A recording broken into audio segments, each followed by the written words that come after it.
Disclaimer: everything that is discussed, posted is strictly for educational and historical purposes only. It does not promote nor condone illegal activities. The ABATTOIR'S CH MOLLY-MEE. It was the end of the year and we were having our annual breaking up. Dog talk and meat was on the menu for the day. It was usually only attended by dog men from our area and friends from another area, but this time around our B. Invited let's call him Mr. Goldie from Mole to join in the festivities. Dog men being dog men, the day ended with some rolls to end off the year.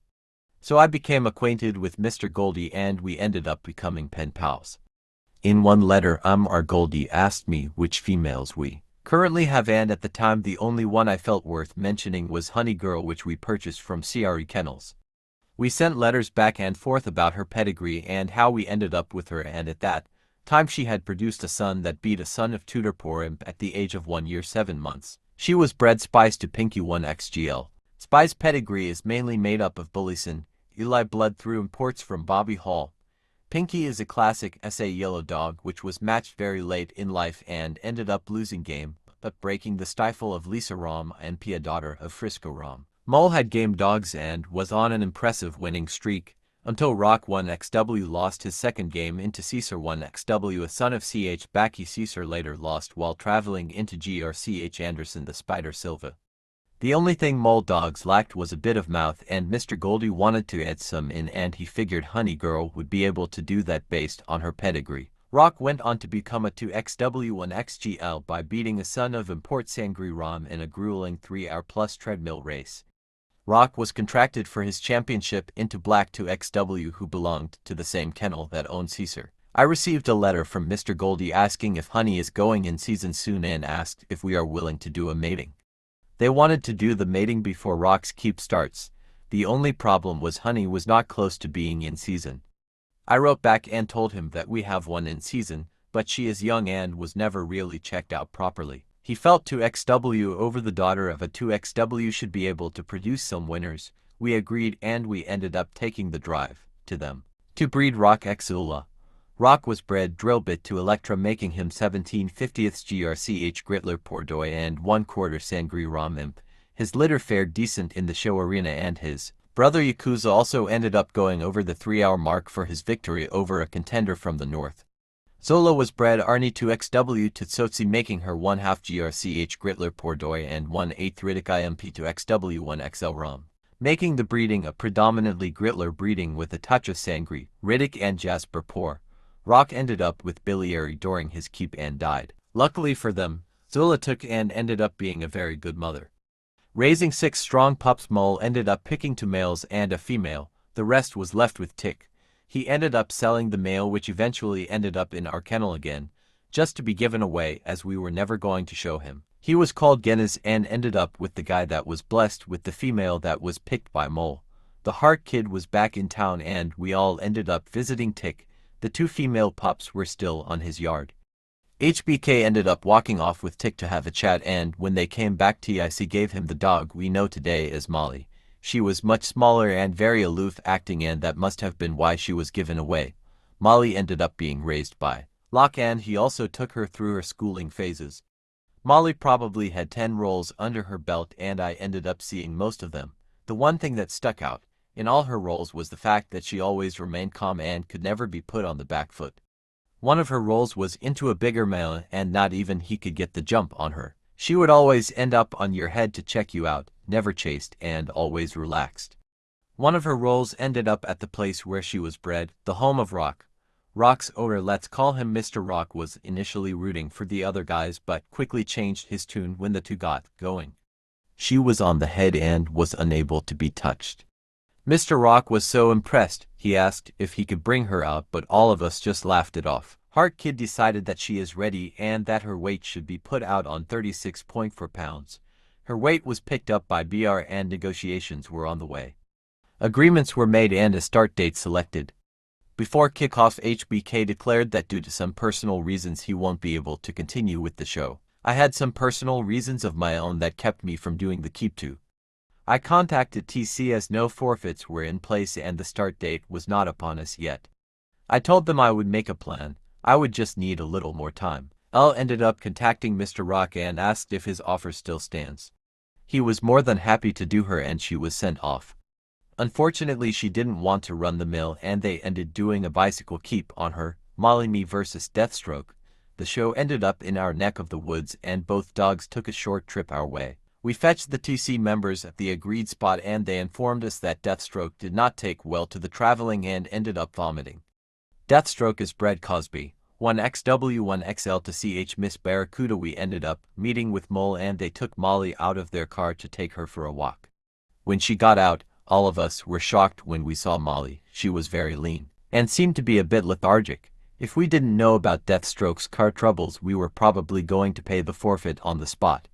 Molly was second on a two-card show. First up were males and BD, Travis conditioned and handled by TC. Made 1XW, both females made weight but both came in a pound light. Well, I wasn't personally at the shows, which were attributed to those personal reasons I mentioned earlier. Molly was handled by Locke as the two of them had the best bond. It was said that Molly did her usual thing and ended up on the head, feeling her opponent and had no strength. She went on to punish her. She was hitting the legs and ending up in her brisket, well, basically folding her up. Deathstroke wanted no part of this and the writing was on the wall. A turn is called on Deathstroke and handles are made. Deathstroke released and looks for a way out, but too many guys packed in the small venue and there is nowhere to jump. She gets counted out and Molly becomes a 1XW in 30 per minute. After a few months, the owner of Rock decides he wants to do her sister, Lala. She on the other hand wasn't as defensive as Molly but more of the attacking kind, taking out shoulders like a grittler dog, as she is supposed to, and she appeared to have a decent mouth to boot. Arrangements were made and Lala was hooked. On the day she was supposed to be picked up, the fella informed Mr. Rock that he had sold her. This left Mr. Rock in a predicament as he was hooked and had no dog to condition. He ended up reverting back to us and asked if they can borrow Molly for this show. It took some convincing on my part, but eventually Molly's owners were on board. We put her through a pre-keep and off she went. Molly 1XW versus Lee. Molly went through her normal paces and was conditioned with the use of a bicycle. This time around she looked much better, as the weight was raised to 37.5 pounds. I can't recall the opponent's name at the time of writing. Let's call her Lexi. She was said to be a daughter of Ratex 1XGL, but later they said she was a non-paid. Again, Molly is second on a two-card show. On that night, Mason makes 1XW. When we arrived at the venue, that show concluded and the females could kick off. The venue was packed and even some retired doggers came out of their holes. It seems they actually came out to see Molly as they kept asking if she is a 1XW. Both females make the weight and Mr. Rock handles Molly this time around and her opponent gets handled by Plum. Dogs are released and Molly appears to be spooked and doesn't leave her corner. Her opponent comes over smashing into her. For some or other reason, her handler and his second also seemed as if they needed a kickstart. It takes the entire team a few minutes to settle in. Lexi being stronger coupled with the fact that Molly didn't want to start made Lexi the aggressor. Molly tried to ride her out on the ears but she kept breaking through her defenses. It was then that Molly decided to change her game plan. This dog had to be slowed down as she is running the risk of being put away. She switches her game up and moves from ear to the muzzle. Lexi is still pushing ahead and appears unable to be kept at bay. Molly then goes to her legs and ends up hitting a bad bleeder in Lexi's front leg. This definitely tipped things Molly's way, but she ends up getting fanged. Fangs are called and suddenly there are no sticks available. Lexi's team says they will not provide theirs, as we had to bring our own. They were trying to win by any means necessary. Hammer was the man in the middle and ends up using a car key to unfang her. Not long after that, she somehow ends up getting her bottom hanger fanged in her chest, which was a first. Meanwhile, Mason's owner ends up leaving to fetch his sticks to accommodate us. After that, it was basically all Molly. She stuck to her newfound ways and sat on the muzzle. When Molly came off her head, the crowd collectively made a new sound. It was an eerie sight to see. Lexi's head seemed mutilated. A turn was called on Lexi and handles were made. To the surprise of everyone present, she makes her scratch. Another handle not long after and Molly comes over, continuing her onslaught on a downed dog and starting to go for the throat, sucking the life out of her. There's absolutely no comeback for Lexi at this point and she is left down far too long. One of their members, looking shocked, asked another, "How does one off to care that?" Quick handles made and Lexi, looking like the Elephant Man, needs to complete a scratch. Well, who would have thought that she is not more than flesh and blood? She was left down to long. Did you really think she was going to make another scratch? She just laid there. Was she able to come? I wasn't sure, but she gets counted out and called a cur, making Molly a 2xW in 50 minutes. After the show, Gia contacts me and asked why the show was over that quick. I asked. That show was over by the 30-minute mark. Your guys just dragged it that long. Hammer also ends up contacting me and says he likes Molly a lot, says he would like to breed to her, and says he has two males we can choose from that has a similar style that would complement hers. She was the talk of the town, and some dog men said she was their favorite out of the females they had. Witness go over the years. Molly didn't need any real aftercare and was on heat not long after the show. I told the team about Hammer's offer and they went with Gaza as he was the son of CH Recoil Buck IMP. Not many people were getting the blood as it was only kept among a chosen few and was, obviously, the flavor of the month. My personal pick was Daywalker 1XW, but he didn't possess a pretty pedigree, but the guy that lost into him praised him. The Gaza X Molly happened and Molly was laid off due to thinking she was going to have pups. She was back at home during this time. It ended up a missed call. While she was home, Locke grabbed the opportunity to teach her to run the slat mill. So it was decided that her weight would be put out to try and attain the title of champion. The search was on for winners. First one called out was a dog that won a match as a replacement dog, with barely much conditioning on her. In that show, this specific dog came in on 38 pounds and seemed like she could still shed some weight according to my partners that saw her go. She was called out and now all of a sudden her weight has gone up to 41 pounds. To say the least, this show was obviously never going to go down. We cut our losses and moved on. There was another 2xW on her weight. Her owner claimed that she would end up breaking Molly's jaw like she did her previous two opponents. Contact was made with the owner and he never replied. Again, an attempt was made to hook the two 2xWs, but then it was said the female was too old. The other team that had a winner on Molly's weight was the same crew that Molly first went into, and so they were back for more. Molly 2xW versus TSI 1xW. Well, this is how we hoped it would go down, but this was not the case. They claimed that TSI, who previously won on 37 pounds, could no longer make that weight. She was going to go at 36 pounds and 6 ounces, but she can actually make 35 pounds and 4 ounces, but nothing close to 37 or 37.5 pounds. They were, however, still willing to go into Molly with TSI's sister, but the catch was Molly had to move up more than half a pound for this to happen.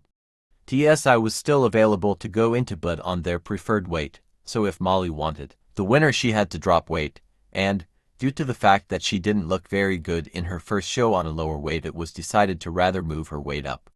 It seemed that meeting Molly on her weight just wasn't an option. Moll ended up hooking into both sisters with another of our dogs that they liked. Molly's keep had changed from previously being biked to a slap mill keep. This specific slap mill was a hard-pulling one, and on show night the effects were clear to see if you had witnessed her second show. D-Day came and it was Molly versus Cocaine, females on 38 pounds and 4 ounces. Molly comes in on her normal weight and Cocaine is spot on the agreed weight. She now ends up pushing more than a pound. Mr. Rock doing the honors again, and Gunn is handling for BR. Ref orders females to be released and the show is on the way. Cocaine is bred Barracuda 1XW to Emmy, basically imports Sangre to CHTD Battle Cross. Cocaine has a much bigger frame than our girl, but Molly has a slight height advantage over her. Cocaine is on the attack and Molly ends up on the defense. Molly is a bit sluggish and doesn't seem to be floating as she did before. Cocaine relentless on the attack, and it was clear to see that she can do damage. She goes to the front leg joint and does loads of damage.